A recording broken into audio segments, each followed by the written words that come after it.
Salale University is a public higher education institution located in the Oromia regional state of Ethiopia, approximately 112 kilometers north of Addis Ababa.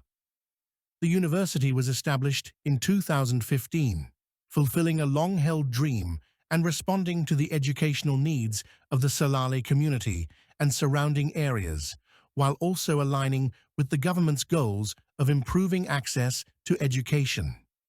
Salale University operates across 3 campuses: the General Tadese Birru main campus, the Abebech Gobena Health Campus, and the Gand Ferda Campus, which is currently under construction.